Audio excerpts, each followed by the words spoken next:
Bismillahirrahmanirrahim. Terima kasih Tuan Pengerusi Majlis teliti sikap orangnya, barisan kehakiman teguh pendiriannya, Tuan Penjaga Masa yang cakna akan detik waktunya, seterusnya sidang hadirin warga Dewan Pengurus Legasi Anak Bangsa. Assalamualaikum, salam sejahtera, salam Malaysia Baru berteraskan kemesraan. Saya Nur Arisa Maisara binti Roslan dari SMK 1000 Dimen. Hadirin yang saya muliakan, sebelum legakan hujah memhujahi isi-isi dewan, sebelum kapal memulakan pelayaran, sebelum saya membuat renangan, elok kiranya jika saya membuat pendefinisian mauduk pengucapan awam saya yang berbunyi, generasi hebat bebas amalan merokok. Hadirin sekalian, rokok merupakan bahan yang diperbuat daripada bahan-bahan yang boleh merosakkan paru-paru manusia. Individu yang bergantung sepenuhnya terhadap rokok akan menghidapi penyakit parah yang serius serta sukar diubati.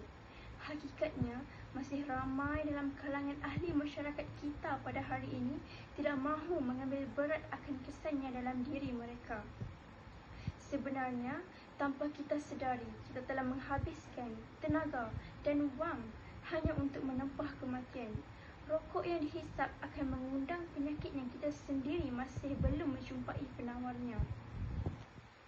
Sidang hadirin dan hadirat yang saya hormati, pada masa ini, kadar merokok di kalangan orang berusia 15 tahun ke atas lazimnya berlaku di antara kira-kira 18.5% penduduk Malaysia, 3.3% lelaki dan 0.8% wanita untuk tahun yang sama.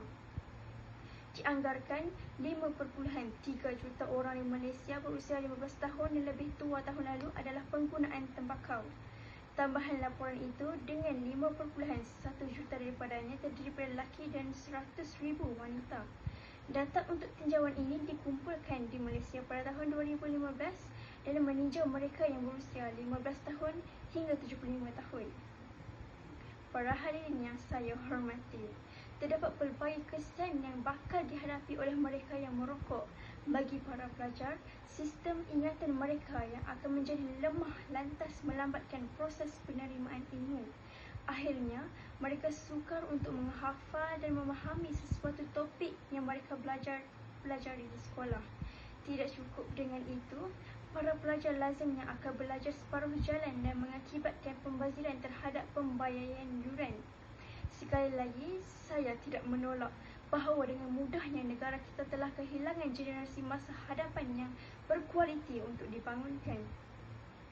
Oleh itu, mereka sangat mudah terpengaruh dengan perkara-perkara yang tidak berfaedah, terutamanya daripada rakan-rakan. Para remaja juga mempunyai sikap ingin tahu dan mencuba yang tinggi. Sekiranya diberikan bimbingan yang betul di luar dan juga di dalam rumah, remaja akan terhindar dari kegiatan merokok. Ini akan membantu remaja membesar dengan sihat dan persekitaran yang optimum.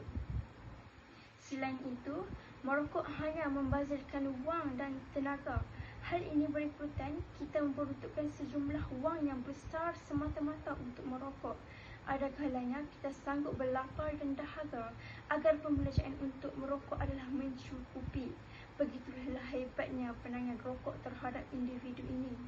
Dengan berhenti merokok, kita akan melindungi kesihatan teman dan keluarga tersayang.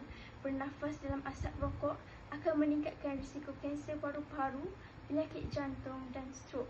Manakala bagi kesan kepada kanak-kanak, ia akan menggandakan risiko mendapat penyakit radang paru-paru, jangkitan telinga dan asma. Jadi, fikirkanlah sebaiknya sebelum membakar puntung rokok anda, kerana hanya dan diri anda yang mampu mengubah tabiat diri sendiri. Hadirin warga Dewan yang cendekiawan, sebagai generasi yang hebat, tiada gunanya segala ilmu pengetahuan yang kita ada seandainya kita sendiri tidak berusaha untuk mengatasinya. Kita sewajarnya menilai diri kita terlebih dahulu sebelum bertindak. Begitu halnya dengan merokok. Merokok sememangnya tidak baik untuk kesihatan kerana bukan sahaja merisikokan si perokok, malah melibatkan orang sekeliling mereka. Tahukah anda apabila anda berhenti merokok, anda akan bernafas dengan lebih mudah. Hal ini kerana Seseorang akan bernafas dengan lebih mudah dan kurang batuk apabila mereka berhenti merokok kerana kapasiti paru-paru mereka meningkat sehingga 10% dalam tempoh 9 bulan. Oleh itu, tepuk dada, tanya selera. Demikianlah pengucapan awam singkat yang boleh saya sampaikan. Mudah-mudahan apa yang saya sudah sampaikan bermanfaat dan dapat dilaksanakan. Akhir kata, saya ucapkan terima kasih atas perhatiannya. Kalau ada sumur di ladang, boleh hamba menumpang mandi.